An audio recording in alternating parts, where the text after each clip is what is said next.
mempresentasikan tentang materi minyak bumi. Sebelum itu, perkenalkan, nama saya Sheila Zara Putri. Nama saya Tati Kirana. Nama saya Rizky Majarotani. Nama saya Hana Sabrina. Penjelasan apa itu minyak bumi yang akan dijelaskan oleh Hana Sabrina. Jadi, minyak bumi adalah senyawa yang mudah terbakar, campuran dari berbagai senyawa hidrogen, terutama alkana, dikoalkana, dan aromatis, dan sedikit senyawa. Selanjutnya, di sini ada pembentukan minyak dan gas alam. Sumber energi berasal dari minyak bumi, gas alam, batu bara, dan yang ketiga, bahan bakar tersebut terbentuk dari dekomposisi yang dihasilkan oleh fosil tumbuhan dan hewan atau disebut bahan bakar fosil. Lanjut, di sini ada pembentukan minyak bumi dan gas alam. Akan dijelaskan oleh Askia. Jadi pembentukan minyak bumi dan gas alam itu dari tumbuhan dan hewan yang mati berubah menjadi gas atenik. Gas atenik ini kemudian terbawa di sungai bersama lumpur dan akan mengendap di dasar laut. Proses ini diproses hingga jutaan tahun dan ribuan tahun, kemudian akan membentuk bintik-bintik dan gelembung minyak dan gas. Yang akan bintik gelembung minyak dan gas ini akan terakumulasi pada daerah perangkap atau batuan ledak, kemudian menjadi gas alam, minyak dan air akan terakumulasi menjadi deposit minyak bumi. Karena membutuh proses yang hingga jutaan tahun, minyak bumi merupakan SDA yang tidak dapat diperbaharui. Lanjut, di sini ada pembentukan minyak bumi dan gas alam yang akan dijelaskan oleh Sasi. Nah, di sini saya akan menjelaskan tentang pembentukan minyak bumi dan gas alam. Yang pertama, galang hidup di danau tawar atau juga di laut. Yang kedua, galang tersebut akan mati terendam. Yang ketiga, galang tersebut yang sudah mati di bawah batu-batuan akan melakukan penguburan berlangsung hingga jutaan tahun. Yang ketiga, galang tersebut yang sudah terkubur akan menjadi minyak bumi ataupun gas alam. Oke, lanjut, akan dijelaskan oleh Askia. Penjelasan pembentukan minyak bumi yaitu fosil-fosil hewan dan tumbuhan kecil yang hidup di laut tertimbun oleh pasir dan lumpur selama ribuan tahun. Kemudian setelah ribuan tahun tertimbun, akibat pengaruh tekanan dan suhu bumi yang tinggi, lapisan lumpur dan pasir berubah menjadi batuan. Akibat tekanan dan panas bumi, fosil hewan dan tumbuhan yang terjebak di lapisan batu bara, lapisan batuan secara perlahan berubah menjadi minyak mentah dan gas alam. Lanjut, di sini ada komposisi minyak bumi dan gas alam yang akan dijelaskan oleh Sasi. Nah, komposisi minyak bumi dan gas alam. Nah, minyak bumi adalah suatu campuran kompleks yang sebagian besar terdiri atas hidrokarbon, terutama alkana, kemudian sikloalkana, terutama hidrokarbon. Senyawa jenis hidrokarbon terutama jumlah presentasinya yaitu 90 hingga 95%. Contohnya alkana, sikloalkana, dan aromatis. Yang kedua, senyawa belerang. Senyawa belerang ini jumlah presentasinya 0,1 hingga 7%. Yang ketiga, senyawa nitrogen. Jumlah presentasinya ialah 0,01 hingga 0,9%. Yang keempat, senyawa oksigen berjumlah persentase 0,01 hingga 0,4%. Yang terakhir ialah jenis senyawa organologam yang jumlah persentasenya sangat kecil.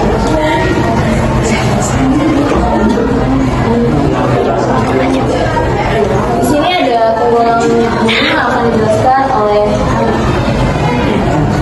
Minyak mentah dikirim melalui pipa minyak ke unit pengolahan minyak. Pengolahan minyak bumi adalah proses pengolahan minyak bumi yang menjadi produk bermanfaat melalui pemecah minyak dengan cara pemanasan sehingga dihasilkan fraksi atau jenis pembentuk minyak bumi. Fraksi minyak bumi adalah fraksi berbentuk gas, cair, dan padat.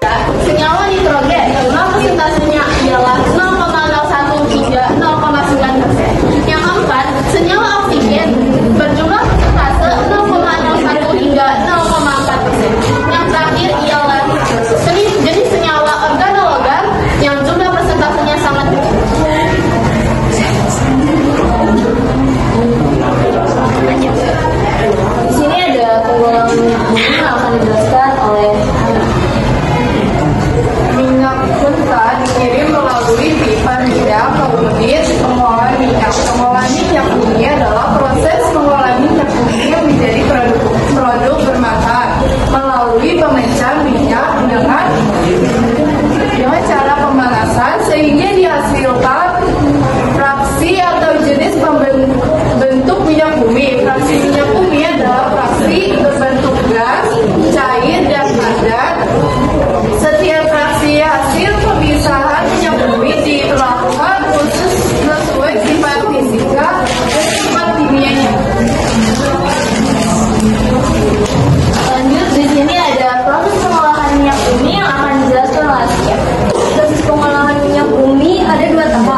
kedua yaitu proses lanjutan hasil penyulingan atau distilasi. Yang pertama itu ada perongkahan atau cracking, yaitu perubahan struktur kimia. Ada pemecahan rantai, alkilasi, polimerisasi, reformasi, dan isomerisasi. Yang kedua itu ada ekstraksi. Ekstraksi itu adalah pembersihan produk dengan pelarut. Yang ketiga itu ada kristalisasi. Kristalisasi adalah pemisahan produk-produk melalui perbedaan titik cairnya. Yang keempat itu ada kristalisasi, yaitu pembersihan dari kontaminasi. Lanjut, di sini ada metode pengolahan minyak bumi yang akan dijelaskan oleh Mas. Nah, selanjutnya metode pengolahan minyak bumi. Pengolahan minyak bumi dilakukan dengan cara yang pertama distilasi, yang kedua cracking, yang ketiga reforming, yang keempat alkilasi dan polimerisasi, yang terakhir ialah treating. Tiga.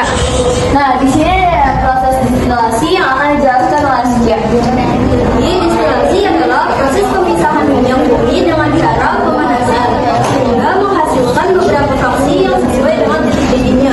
Fraksi atau komponen yang memiliki titik terendah terbentuk gas. Komponen yang memiliki titik tertinggi terbentuk padat.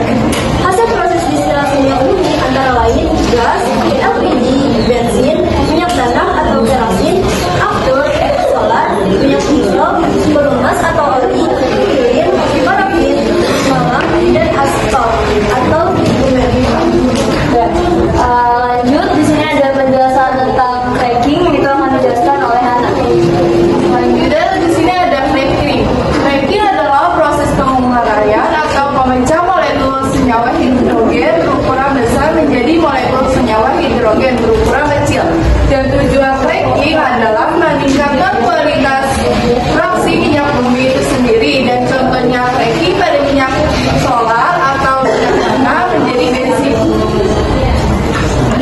Nah, di sini ada alkilasi dan polimerisasi yang akan dijelaskan oleh Askia. Alkilasi dan polimerisasi jumlah atom pada suatu fraksi sehingga molekul tersebut menjadi lebih panjang dan bersambung. Pada proses alkilasi ini biasanya menggunakan bahan tambahan katalis asam yang kuat seperti K2SO2, HCl atau AlCl3 atau asam lambis. Proses polimerasi yaitu proses penggabungan antara molekul-molekul kecil menjadi molekul yang lebih besar dalam sebuah fraksi sehingga mutu dari produk akhir menjadi meningkat. Lanjut, di sini ada proses terjadinya reforming yang akan dijelaskan oleh Tasya. Selanjutnya adalah reforming. Reforming merupakan proses mengubah struktur pada molekul fraksi yang mutunya buruk menjadi molekul fraksi yang mutunya akan lebih baik. Nah, proses reforming ini dapat dilakukan dengan menggunakan metode katalis atau proses pemanasan. Karena proses reforming ini bertujuan untuk mengubah struktur pada molekul fraksi, maka proses ini dapat disebut juga dengan proses isomerasi. Lanjut, di sini ada proses treating yang akan dijelaskan oleh saya sendiri. Treating merupakan proses pemurnian fraksi minyak bumi melalui tahap eliminasi bahan-bahan pengotor yang terlihat dalam proses pengolahan. Inti dari proses ini adalah mengeliminasi bahan-bahan yang tidak memberikan mutu dalam proses pengolahan minyak mentah. Ini sehingga hasil akhirnya nanti mutunya akan bertambah. Di sini ada bensin atau petrol atau gasolin. Fraksi bensin dari hasil penyulingan mempunyai bilangan oktan yang rendah. Lanjut, di sini ada hujan asam. Hujan asam tersebut melarutkan gas karbon dioksida atau CO2 yang terdapat dalam udara, membentuk asam karbonat H2CO3. Air hujan dengan pH yang lebih rendah dari 5,7 disebut hujan asam. Nah, di sini ada cara-cara menangani hujan asam. Yang pertama, ada menetralkan asamnya. Yang kedua, mengurangi emisi SO2. Dan yang ketiga, itu ada mengurangi emisi oksida nitrogen. Lanjut, di sini ada efek rumah kaca. Dari material lain yang telah mengalami pemanasan tersebut akan memancarkan radiasi inframerah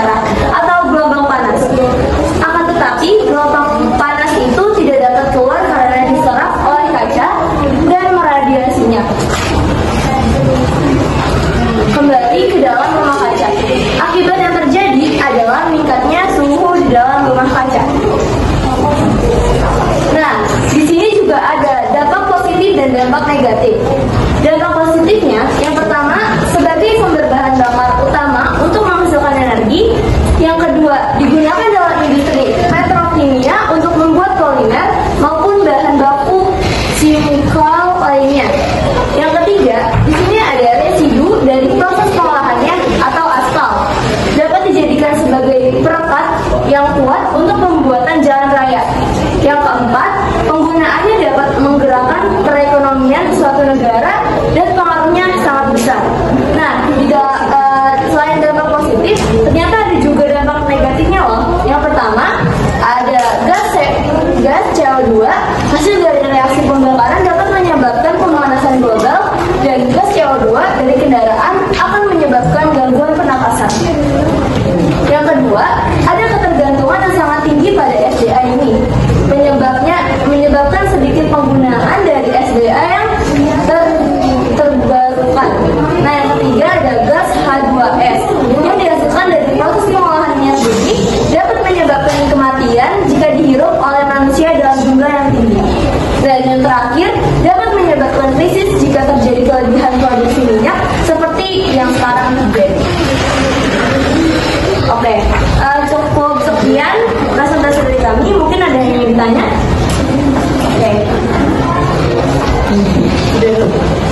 Jeda atau stop? Jeda dulu dari kami.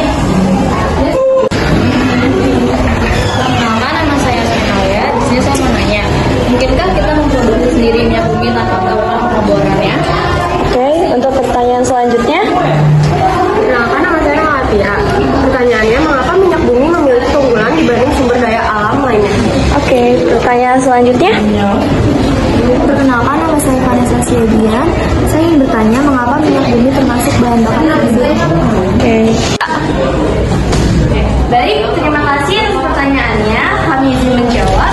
Untuk pertanyaannya Yasmin akan dijelaskan oleh Sasi. Nah, di sini saya akan menjelaskan apa sih jawaban dari pertanyaan Yasmin. Minyak bumi tidak mungkin diproduksi sendiri tanpa adanya pengeboran. Hal ini dikarenakan minyak bumi berasal dari melakukan jasa organisme kecil, baik hewan atau tumbuhan yang hidup di laut. Minyak bumi tidak mungkin diproduksi sendiri tanpa adanya pengeboran. Oke. Untuk yang kedua, pertanyaan dari Naila. Mengapa minyak bumi memiliki keunggulan dibanding sumber daya alam lainnya? Karena minyak bumi mempunyai nilai kalori yang tinggi, terus menghasilkan berbagai macam bahan bakar. Minyak bumi dapat menghasilkan berbagai macam pelumas, dan yang terakhir, minyak bumi dapat dipakai sebagai bahan baku petrokimia, misalnya bahan tekstil dan bahan. Oke, pertanyaannya Vanessa akan dijawab oleh Hana. Nah, jadi pada pertanyaannya Vanessa, yaitu mengapa minyak bumi termasuk bahan bakar fosil? Karena bahan bakar fosil berasal dari sisa binatang, yaitu tumbuhan laut kecil atau organisme telah punah berjuta-juta tahun yang lalu. Cukup sekian presentasi dari kami. Buat kurang lebihnya mohon maaf. Wassalamualaikum warahmatullahi wabarakatuh.